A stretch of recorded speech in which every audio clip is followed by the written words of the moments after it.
What's up, people? I am back for another video. Today, I am reviewing Cliffhanger. In my opinion, one of Stallone's very underrated movies. It's essentially Die Hard on a mountain. Like, and it's crazy because you would think, like, this premise would not work, But, and it was all because it's basically the story is about a mountain climbing accident.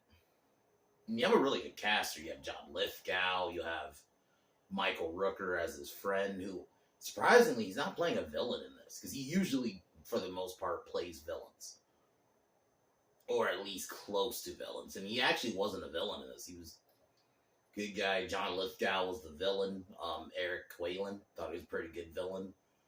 And yeah, it's Die Hard on a plane. An accident happens with Gabe, who's our main character, and Jesse, who's like his love interest. He saves people, and while on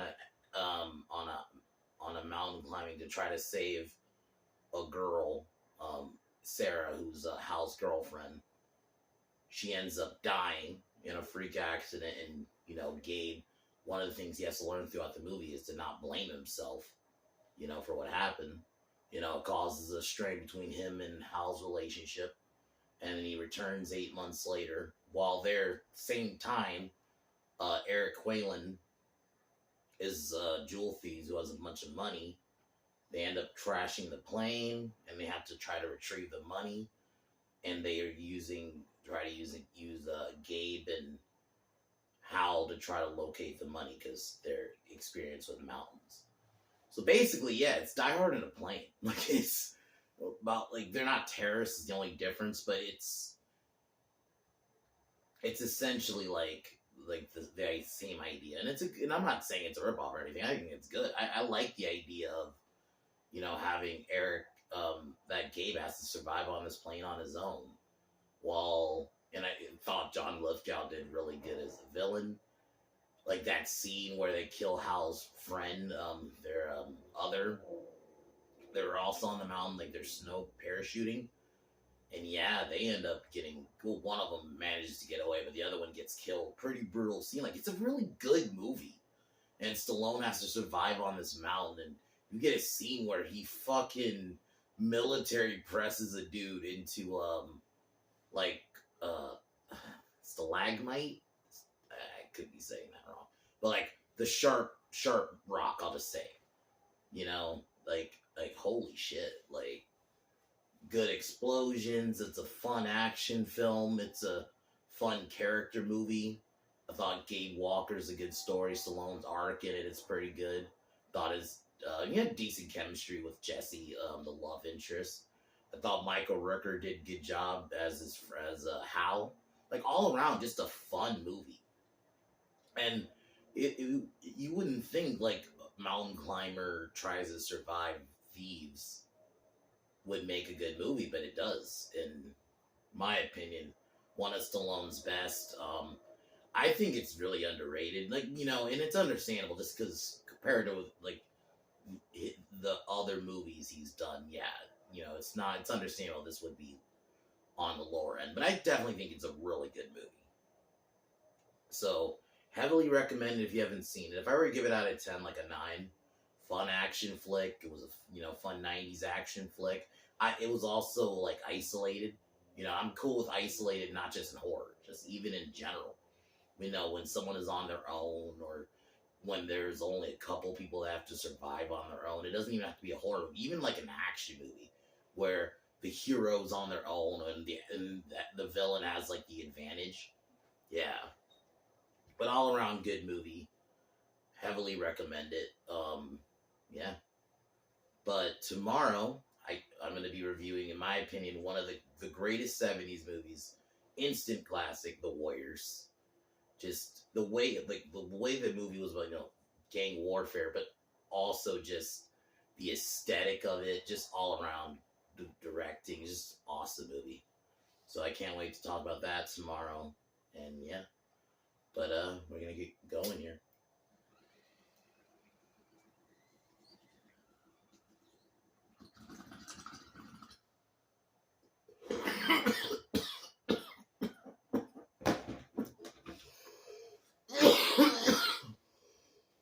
So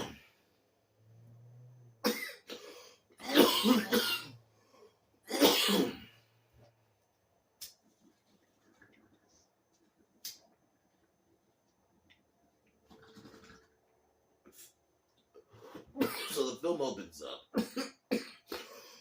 We see Gabe and Jerry do an attempted rescue of Hal and his girlfriend, Sarah. And they're trying to get her across the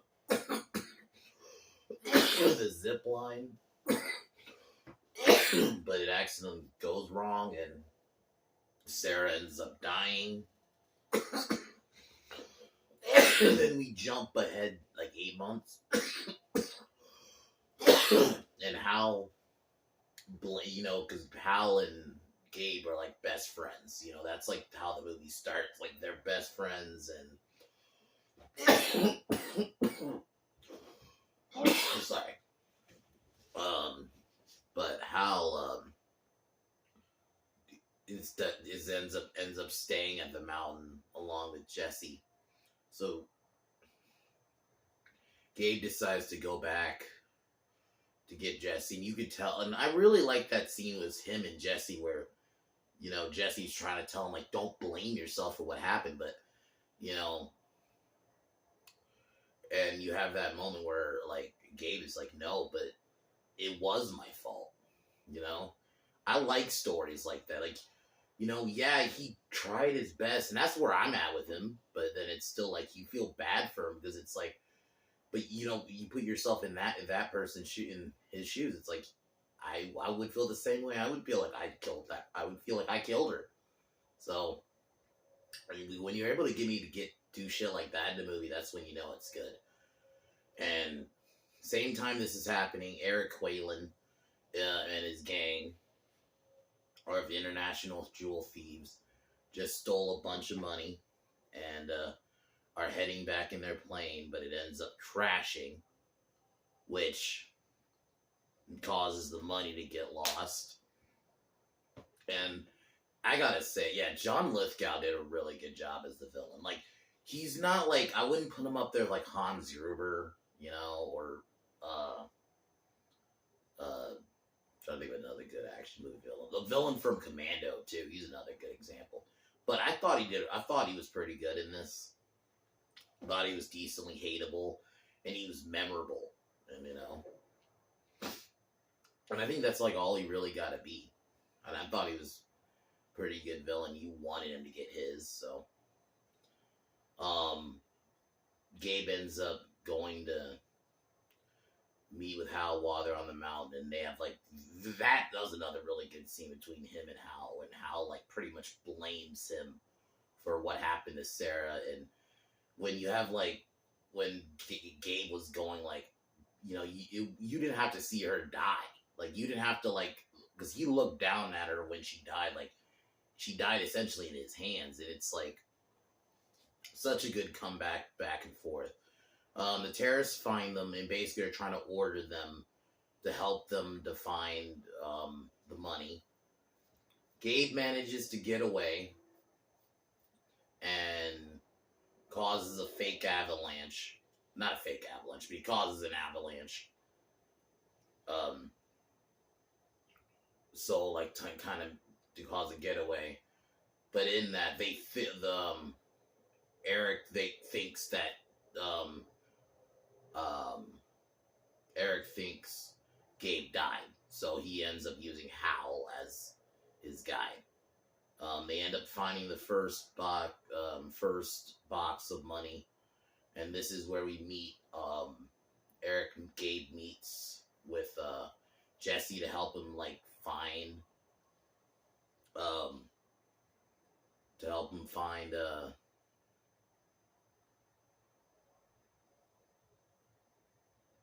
Gabe enlists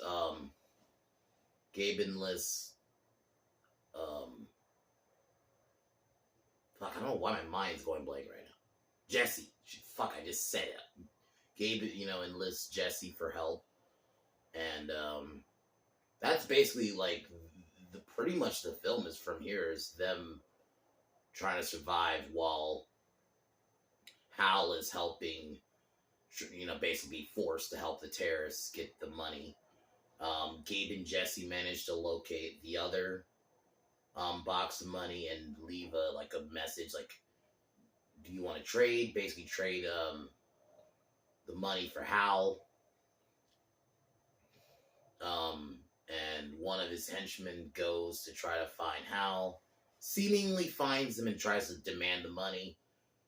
Beats up on Gabe for a while, but then Gabe fucking bench presses him into a fucking sharp rock. It was pretty brutal. It's like, holy shit.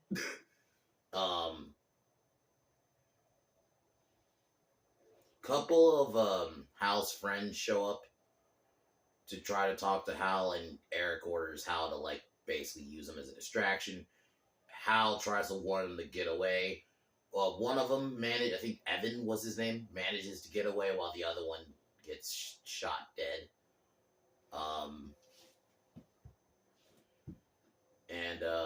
While this is happening, a U.S. federal agent, you might recognize this actor. He was in the first Terminator movie. He was the police in that. He pretty much is almost like a similar character in this. He's hunting for Quaylen. I think he's a federal FBI agent. So Eric, Gabe, and Jesse kiss. They have that kind. You have that scene, and then they manage to make it to the bridge. We get an explosion scene. Where the bridge explodes because it's rigged with explosives.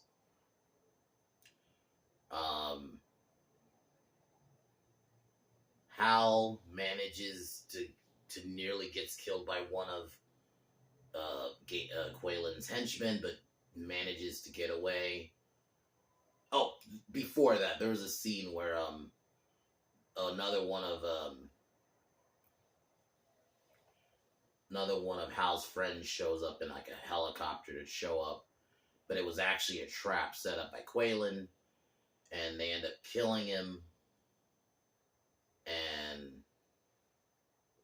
And basically, I think at that point, Quaylen orders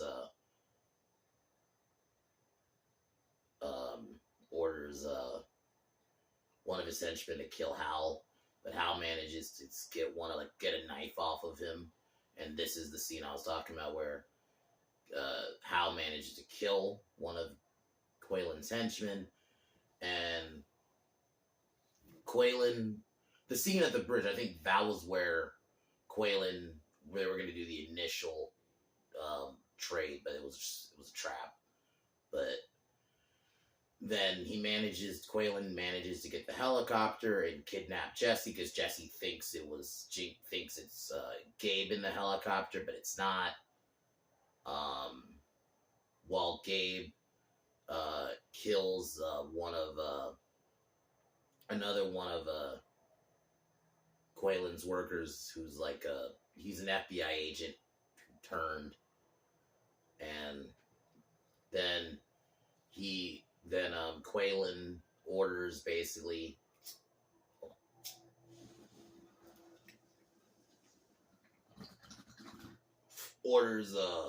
Gabe to hand over the buddy, and he'll hand over Jesse, and they're gonna do the trade. And he even orders a ladder, and instead of giving the money, Gabe burns it. He burns the money. I think he throws it in not burns it. He throws it in the propellers to basically cut up all the money. Then Quaylen tries to crash the helicopter, but he fails, and Quaylen then gets killed by falling off the mountain. And pretty decent fight, but then he dies by falling off the mountain. And then movie ends basically with Hal, Jesse, and Gabe kind of reminiscing type of thing. Pretty fun action movie. It is pretty much Die Hard on a mountain. Stallone trying to die on trying to survive on a mountain with like fucking um these thieves, and I think they were decent bad guys. It's a fun '90s action movie, you know. I think it's '80s actually, but fun late '80s, action film. Stallone was fun as usual. I thought Jesse was fine. John Lithgow was a solid villain. Um, yeah, like Michael Rooker did. I probably think he was one of my favorite actors in the movie. Because you understand his rage somewhat. I'm not saying he should blame Gabe, but he said you understand him. Like you lost someone you love, and the only thing you could project your blame on is the person that was there. But then it's like you understand Gabe's side. It's such a good movie, and the fact that you take a movie like that's just you would think wouldn't work. Like, let's do an action movie on a mountain, but they made and managed to make it where not just because Stallone was in it, it was just an all around decent film. So I heavily recommend it. It's definitely one I watch off. I'm gonna watch more often. Yeah, it's just the fact that you can make mountain climbing a fun action movie and make it work just is crazy. So happy it exists. Definitely one of my favorite Stallone films. Yeah. But besides that, 9 out of 10 film. Tomorrow I'm talking about The Warriors. One of the quintessential '70s movies for me. Like, especially like just at that time when you have iconic lines, the aesthetic of it. I think that's what most people really love about it. That like run down, gritty looking city with these just gangs fighting each other, and they're able to make it interesting. It's just a fun movie, so I cannot wait to talk about it again. It's been a bit since I've watched it, but can't wait to watch it again. So yeah, but I'll be doing that tomorrow. Friday will be Ginger Snaps 2, which I've not seen. I've not seen any of the sequels, so I think there's 3 of them. There's 2 more I gotta watch. So hopefully they hold up. I really enjoyed that first one, so we'll see. We'll see if like 2 and 3 go more in like a traditional werewolf film direction. So, but yeah, talk to y'all tomorrow.